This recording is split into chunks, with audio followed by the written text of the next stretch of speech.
सुब्हानल molecule Quddus, सुब्हानल molecule Quddus.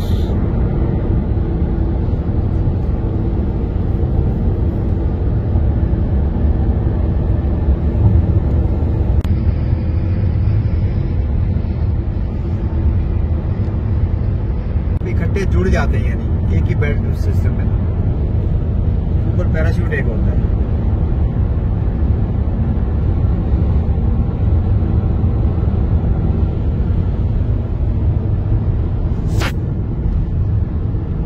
के रास्ते में जो है ना रुक के भी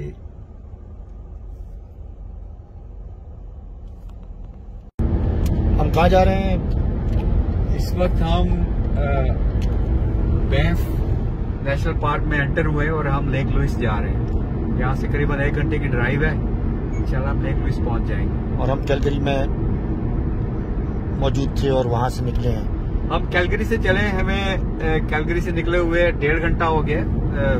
कैलगरी से बैंफ तक 1.5 घंटे की ड्राइव है।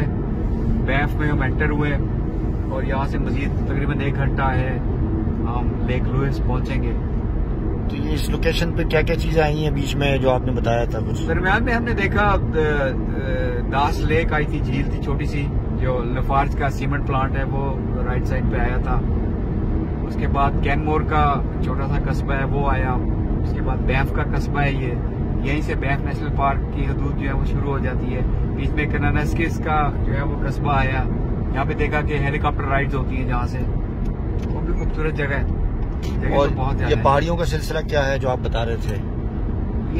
ये आगे 3 घंटे की फ्लाइट अगर जाए तो रशिया है। हाँ, सीधा। और 3-4 घंटे में आप रशिया पहुंच सकते हैं अगर आप जहाज पे जा रहे हैं। और राइट पे जो है वो अगर आप 4 घंटे की फ्लाइट करें तो कहते हैं कैनेडियन रॉकीज कहते हैं। ये अमेरिका से आ रही है, स्टेट ऑफ मोंटाना यहाँ साउथ में है।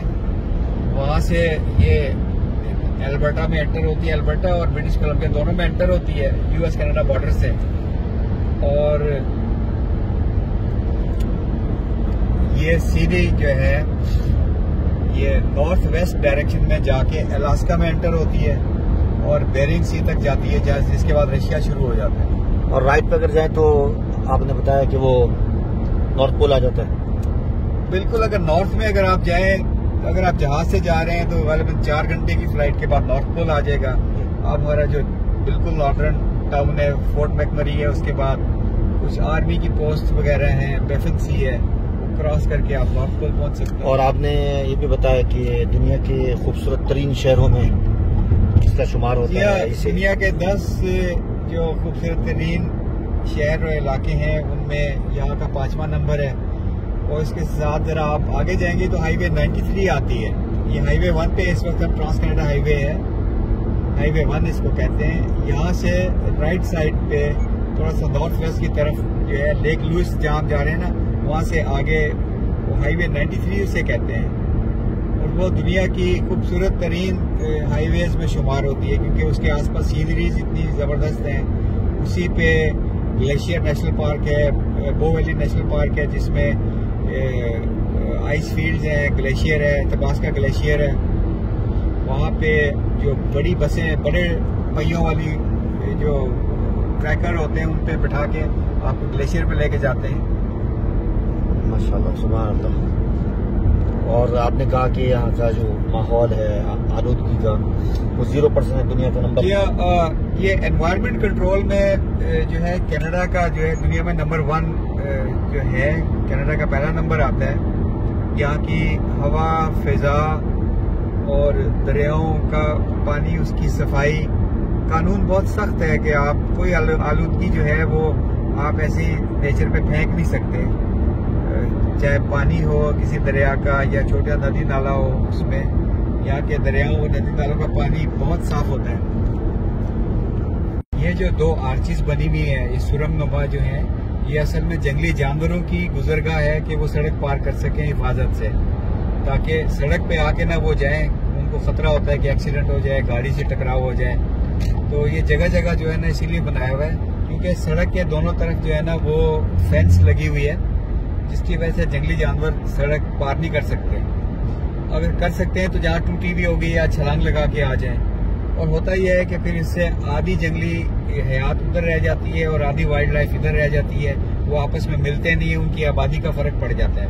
तो उनको आसानी मुहैया करने के लिए ये बना दिया इन्होंने रास्ता गुजरगा जानवरों की, जिसमें रीछ, हिरन, बाकी जो चीजें हैं, जानवर हैं, वो आते जाते हैं आसानी से जंगल के दोनों तरफ।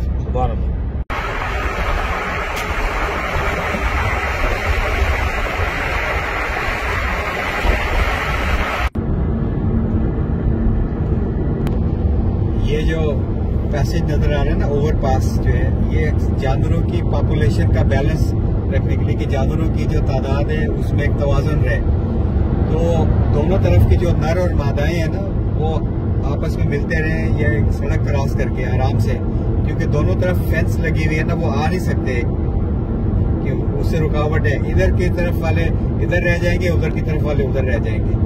तो ये जो जंगली हयात है, वाइल्ड लाइफ की जो साइंस है, उसके हिसाब से जो है ना इन्होंने ये एक सहूलत मुहैया की है कि जंगली जानवर जो है उनकी आबादी बढ़ती रहे। हम तो इंसानों को कहते हैं कि भाई आपस में मिलते रहो, इन्होंने इस चीज के जानवरों में भी ख्याल रखा है कि जानवर भी आपस में मुलाकातें करते रहे। हमने देखें लेक लुइस है और पहाड़ों पर सारे ग्लेशियर पड़े हुए हैं। इसी के नीचे है जहाँ हम जा रहे हैं। यहाँ गाड़ी पार्क कर दी है और उसके बाद फिर हम यहाँ से बस में जाएंगे। आ जाओ।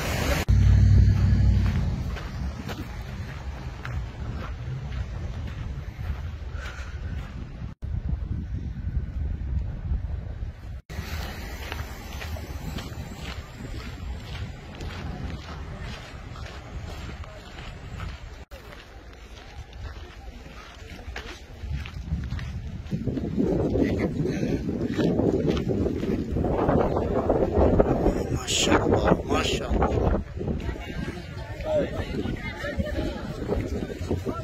दुनिया की खूबसूरत तरीन झील लेक लुइस दूसरी बार हाजिर हुआ हूँ बाबर भाई के साथ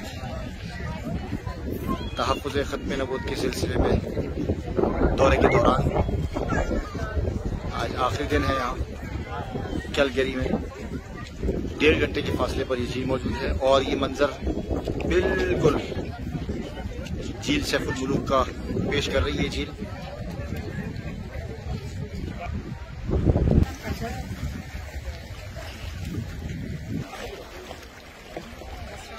सुब्हानअल्लाह व बिहम्दिही सुब्हानअल्लाहिल अज़ीम।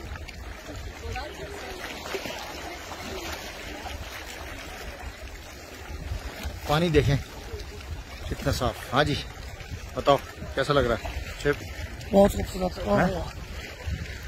डुबकी लगाने का दिल कर रहा है? बहुत दिल कर रहा है, लेकिन टाइम नहीं है हमारे पास।